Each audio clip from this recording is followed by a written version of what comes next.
Hello, Jessica. Please come to Harris Restaurant in front of the station immediately. The whole family is waiting here for you. What? Harris Restaurant? That high-end French place? What do you mean the whole family is waiting? Actually, I reserved the place and invited even the family members who usually can't attend. The cost will be around $10,000, and I will pay with your credit card. Please hurry with that. My husband, Jay, hung up the phone. Am I paying $110,000? That's absurd.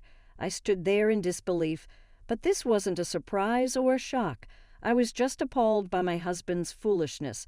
Despite having everything under control, my husband has placed himself at the gates of hell. Without hesitation, I'm considering pushing him right to the bottom. With that thought, I left the house. 30 minutes later, I arrived at Harris Restaurant. Jay was waiting alone and greeted me with a creepy smile that didn't suit the luxurious decor of the restaurant. It seems the relatives are already waiting in another room, but Jay started talking proudly, using that to his advantage. Jessica, as I mentioned earlier, I'll freely use your credit card. It may seem tough, but a wife's money belongs to her husband. After all, it's only natural for a wife to support her husband, right? You have no complaints, right? I was speechless. Such unbelievable foolishness. According to my husband, 20 relatives have gathered, and he has booked a luxurious course costing $500 per person. Harris Restaurant is indeed a high-end French restaurant with a variety of courses, and enjoying them at reasonable prices is one of its charms. Yet my husband deliberately chose the most expensive $500 course. It's as if tormenting his wife is his hobby. Unaware of jeopardizing his own position, Jay seemed quite pleased with himself in such a ridiculous situation. All I could do was laugh. A wife's wallet belongs to her husband. It's natural for a wife to support her husband, but you know I stopped that a month ago. What, you stopped being a wife? You can't just quit that easily. Divorce requires formal procedures, you know that, right? Jay, you don't understand anything. If you did, you wouldn't have reserved such an upscale place. How do you plan to pay without money? Are you planning to dine and dash? I would never do something so foolish. I'll say it again. I'll pay with your credit card. If you don't like it, I really will make you quit being my wife. Right after that, I pulled out a document and thrust it in front of my husband, revealing just how incompetent he was. I canceled the credit card a month ago. Here's the cancellation certificate. I prepared it because I thought you wouldn't believe me. So the credit card is unusable. And I'll ask again, with no money, what are you going to do? Are you planning to run away? What? I can't use your credit card? That's impossible. That cancellation certificate must be fake. After all, the credit card I took was from your purse. If it really was canceled, there's no reason to keep it in your purse. Hey, so you're not hiding that you took it from my purse. I left the canceled card in there because I thought you might steal it. You were completely fooled, poor thing. Jessica, what's that attitude? It's unacceptable for a wife to speak to her husband like that. Jay considers himself superior to his wife. It must be unbearable for him to feel outsmarted by someone he deems lower than himself. His irritation peaked, and he raised his voice without concern for those around. Despite talking in a corner of the restaurant, his voice reached the staff, and the place began to buzz. Looking around, Jay suddenly put on a smile and hurriedly tried to manage the situation. Despite gesturing that everything was fine, the whispers around continued. Jay was blushing with embarrassment, but compared to the troubles that awaited him, this was still bearable. Soon after, my in-laws came over to me. It seems Jay's voice had clearly reached the relatives as well. Jay, what are you doing? The relatives are all shocked. You're disturbing other guests, too. Look, everyone is watching. I just got a bit excited. It's nothing serious, so don't worry. It seemed the in-laws hadn't heard the details of the conversation and looked puzzled, but said nothing further.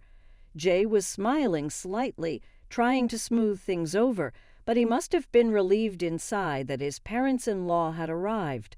He only shows his true self to me, especially since he works for the company run by his father. He always pretends to be the ideal husband in front of him. I too made a face of disbelief like the in-laws, but Jay quietly looked at me. "Do not say anything unnecessary. I won't forgive you if you do."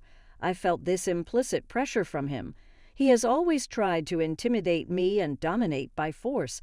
I was scared and complied, but at that time I couldn't bear it anymore. Jay inviting the relatives was the perfect opportunity to expose his true face in front of everyone. I started the conversation with my in-laws about settling today's bill. Jay planned to use my credit card. He took the card from my purse and reserved a restaurant without my permission. "What?" exclaimed my in-laws in surprise. That credit card was actually canceled a month ago, but Jay doesn't know that and was planning to use it carelessly. He doesn't have any money, so how does he plan to pay? I explained. "Wait a minute, Jessica. I don't understand. Are you saying Jay stole your card and was planning to settle today's payment? Jay said he would pay today's expenses. It will cost about $10,000. But leave it to me," he said. "If what you say is true, was he actually planning to burden you with $10,000? That's hard to believe.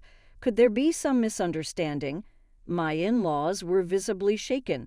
This is the usual response. Even after thinking it over, it's unbelievable, but it's certainly true.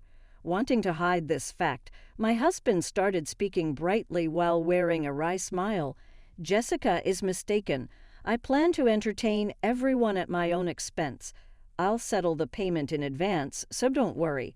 Leaving those words behind, my husband went to the cashier to pay, throwing a creepy smile towards me. It was clear he hadn't accepted that I had canceled the credit card. He still seemed not to believe me, even after I showed the cancellation certificate of the card. After a while, my husband returned to us with a smile. My in-laws seemed relieved that the payment was successfully made, but I could sense my husband's tension. He must be panicking inside, thinking, "This is bad. The credit card couldn't be used." That was to be expected, as I had certainly canceled the card. The only choice left for him was to pay the $10,000 himself, but he was incapable of doing that. I also knew what he was hiding. At that moment, I gave him a cold look. "Tell the truth before things get worse," I pressured him. Realizing my intent, his complexion changed. After pondering, he finally revealed the truth. "Sorry, Dad, Mom. I actually couldn't make the payment. Jessica's credit card really was canceled." "Is that the truth? Were you planning to use Jessica's card to pay?" "Absolutely a misunderstanding. It's true that I intended to pay today's expenses with Jessica's credit card, and I had discussed this properly. I was just shocked to find out the card had already been canceled.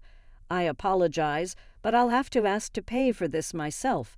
I will definitely repay." He was weaving lies and truth to escape. It seemed that was the way out he had devised with astonishing audacity. My husband whispered to me secretly, "Hey, why did you cancel the credit card? Are you trying to embarrass me?" "Why? It's obvious, because I didn't want you to use it without permission. The real issue is using the card without consent, not the embarrassment that follows." Despite my husband whispering, I responded boldly. He interrupted me with a surprised look. "Quiet. Don't talk about such things here. Keeping a canceled card in your purse only causes confusion." However, it seemed that my in-laws had overheard our conversation and looked at my husband sternly. "Jay, what are you doing? What do you mean you tried using Jessica's card, taking it from her purse without permission? It's unacceptable." "Oh, well, there were circumstances."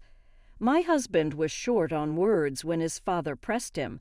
I decided to explain the events in detail instead, intending to expose his true character in front of his parents. For the past year, Jay has hardly returned home. All of a sudden, I understood he was busy as your company's quite large father-in-law. However, Jay started going out even on holidays and began missing important dates, like my birthday and our anniversary. Moreover, he started caring more about his appearance and began using my credit card without my permission. My parents-in-law looked at each other upon hearing this. Both must have had an ominous feeling. I asked Jay that we spend more time together as a couple and that he stop using the credit card without permission. But he argued that it's natural for a wife to cater to her husband and didn't listen. Worse, he threatened divorce and showed me a divorce form he already signed. Divorce, my father-in-law exclaimed in surprise. Have you been making Jessica suffer so much? My mother-in-law raised her voice. My father-in-law stared sternly at his son, realizing that his illusion of his son being an exemplary husband had shattered. Though there was hope that my husband would admit his mistakes, no, that's not it. What Jessica is saying is baseless. I need to be mindful of my appearance as I am preparing to take over as president.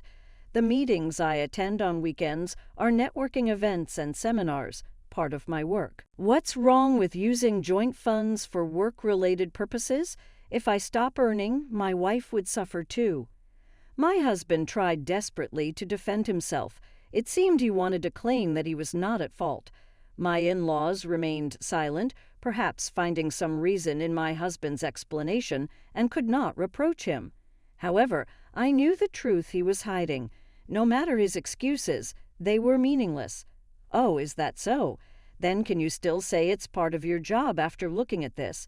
With that, I decided to present further evidence to my in-laws. From my handbag, I pulled out a document. It listed the dates, store names, and amounts spent. What is this? This is a credit card statement. As you can see, it details purchases of luxury items for women. Why would you have something like that? As I showed the document, my husband hurriedly tried to snatch it, but I swiftly brushed off his hand and stared at him, pressing him for answers. Why did you purchase luxury items for women with my credit card? Cosmetics and jewelry aren't necessary for your job, are they? Can you explain this specifically? That was for gifting to the women at work. I was giving them as birthday presents. It's important to be favored by women in business, you know. The expense involved is inevitable. His explanation was perplexing. Considering his reputation at work, there might be some truth to it. Hearing it was for birthday presents might seem reasonable. However, this was the first time my husband failed to convince his parents. Whatever the purpose, the fact remains you used Jessica's card without permission. If it was really necessary, you should have discussed it with Jessica. Buying luxury brands because female colleagues asked for them doesn't seem credible. I'm sorry. I apologize for using my wife's card. I promise never to do it again. Please forgive me. With that, my husband made an apologetic gesture towards us and his parents.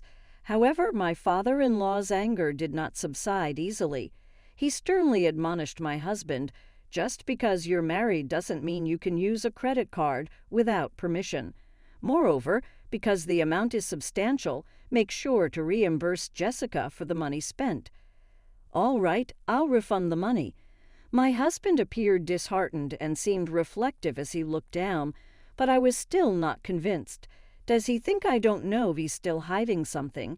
This was just the beginning of the real test. My husband and I, along with his parents, headed to the room where the other relatives were waiting. There, I pulled out my smartphone from my bag and pressed the play button. The sudden playback surprised my husband, and he stared at me in disbelief, his face quickly turning pale.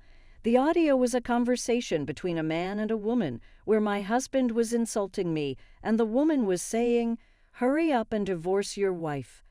The surrounding family members were shocked by this revelation. "Jay, who is this woman?" I asked.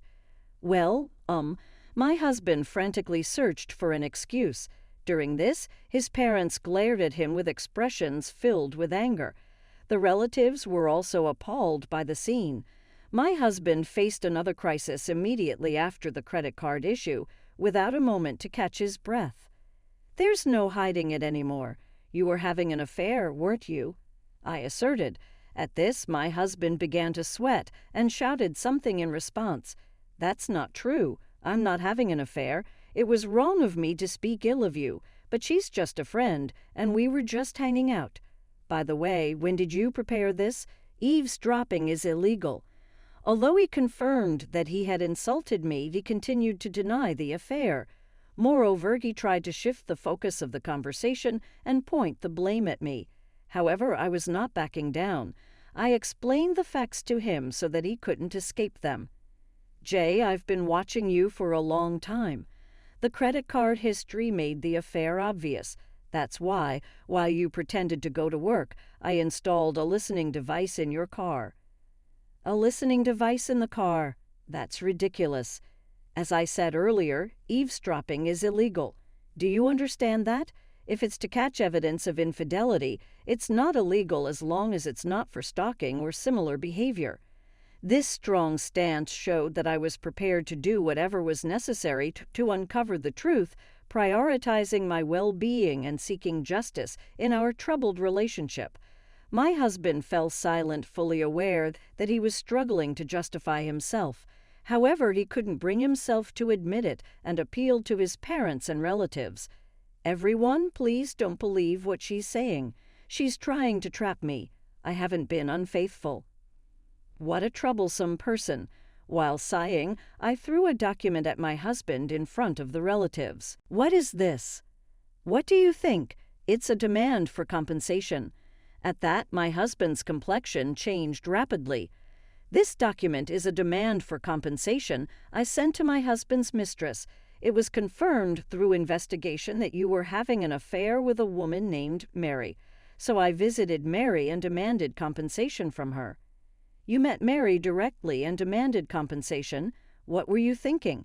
My husband was so shocked that he was rendered speechless. However, he was the one being excessive. It's unreasonable for him to blame me while overlooking his own mistakes. "Surprised, aren't you? But she told me everything. She didn't hide your wrongdoings. You were buying luxury items for her with my credit card, weren't you?" The excuse about gifts for female employees was obviously a lie. It was all used for her. In fact, Mary told you everything. If the evidence is complete, it's undeniable. Mary also honestly admitted to the affair and agreed to pay compensation because of my card. That's why I brought this compensation claim. My husband looked up at the sky, his face filled with despair. I waved the compensation claim lightly and displayed it in front of my husband. Unable to hide his irritation, my husband raised his voice. "Damn to think you planned all this without me noticing. Truly a cunning wife." "A wife? I was your wife, but that's a thing of the past. I told you a month ago that I quit, didn't you hear? In fact, the divorce papers have already been submitted. I'm just an acquaintance now." "Did you really submit the divorce papers?" "Why are you surprised? I simply submitted the divorce papers you waved in my face to trouble me. Everything's done through the proper procedures. Any complaints? But you shouldn't just file for divorce on your own. Divorcing without discussion is unreasonable." "It might be unreasonable, but the fact that you used my credit card without permission doesn't change that. That's why I filed the divorce papers on my own. Now this matter is settled." My husband was speechless and astonished. It was clear he hadn't anticipated my actions. My in-laws and other relatives watching this exchange seemed to realize that my story was true. Using Jessica's credit card without permission and having an affair? To think we believed you two were happily married and you were committing such betrayals. The entire family grimaced with anger and sternly reprimanded my husband. My father-in-law declared resolutely to my husband, "This marks the end of our relationship as parent and child. Additionally, you are fired from the company." "Fired just for an affair? This is too harsh. Think about it calmly." At that moment, a sharp snap sound echoed. It came from my mother-in-law. She had slapped my husband's cheek hard. Tears were brimming in her eyes, sadness, pity, and disappointment intermingling in her gaze. "Just an affair? You're the one who's wrong, Jay. You plan to hurt Jessica and just run away." Silenced by his mother's angry voice, my husband said nothing. At that moment, all eyes coldly bore into my husband.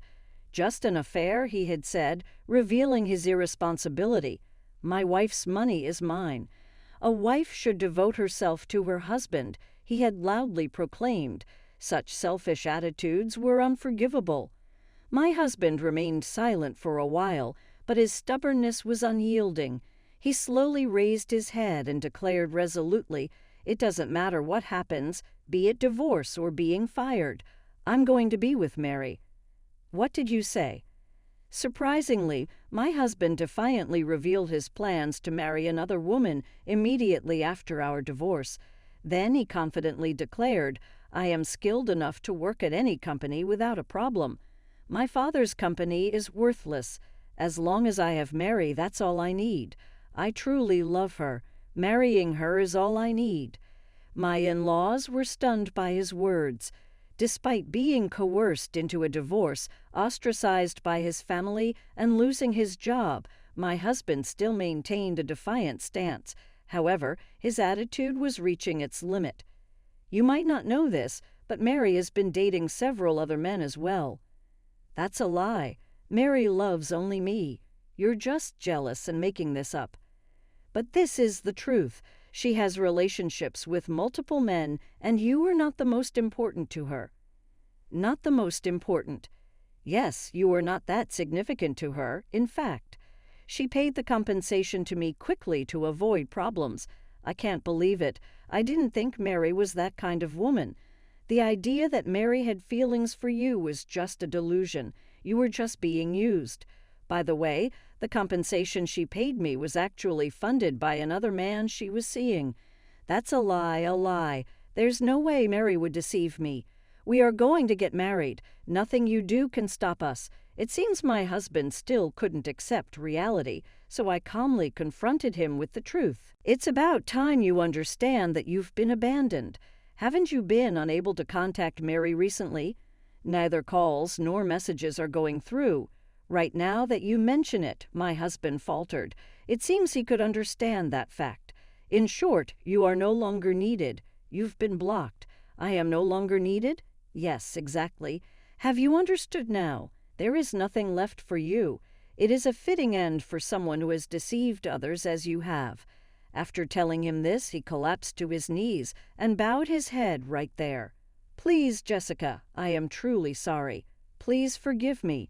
It seemed that my husband had realized his situation. "Please reconsider the divorce. Please reinstate the firing," he pleaded repeatedly, bowing to me. However, everyone had moved away from his side.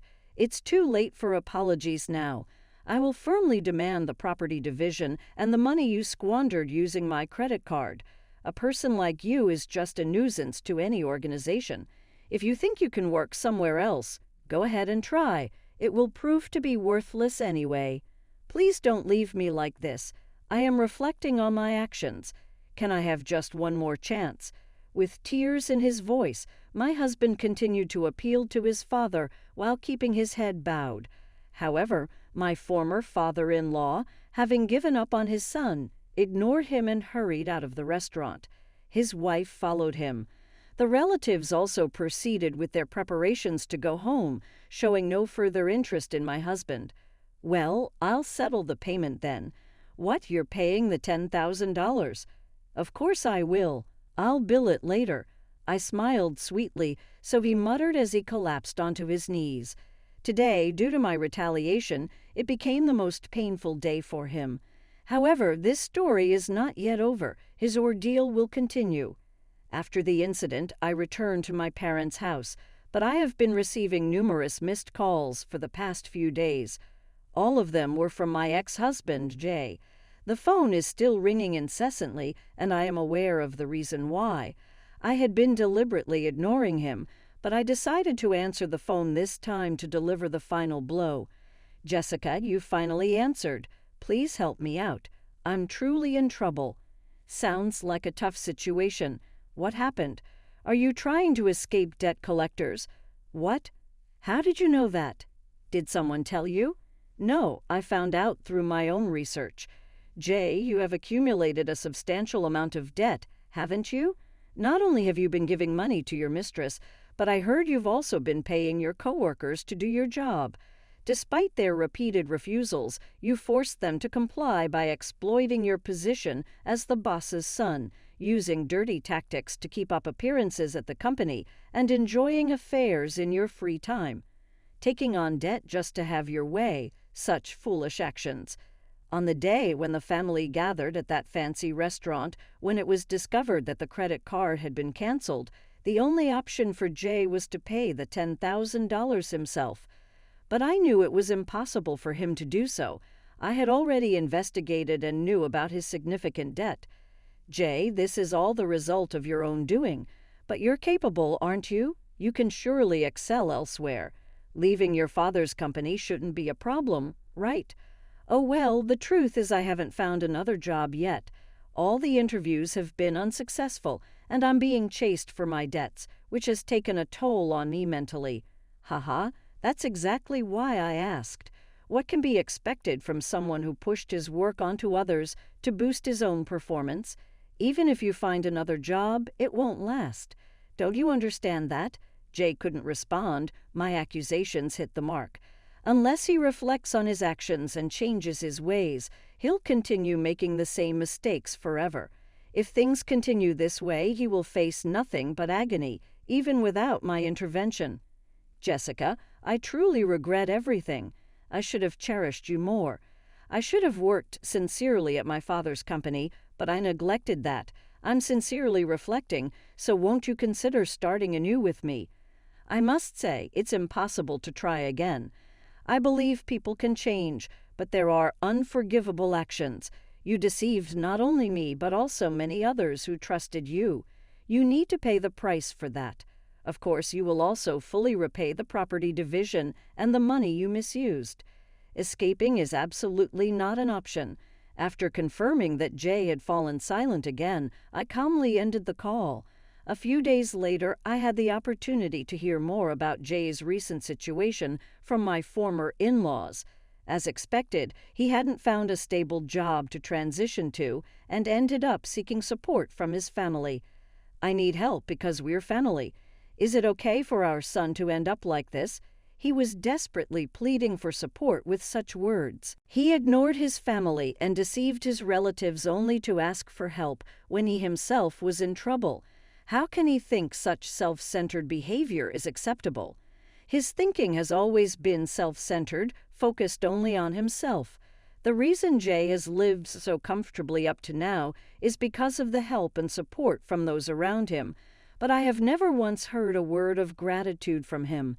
If I had seen his true nature before getting married, I would have never married him. I deeply regret having endured everything alone without consulting anyone. He ignored his family and deceived his relatives only to ask for help when he himself was in trouble. How can he think such self-centered behavior is acceptable? His thinking has always been self-centered, focused only on himself. The reason Jay has lived so comfortably up to now is because of the help and support from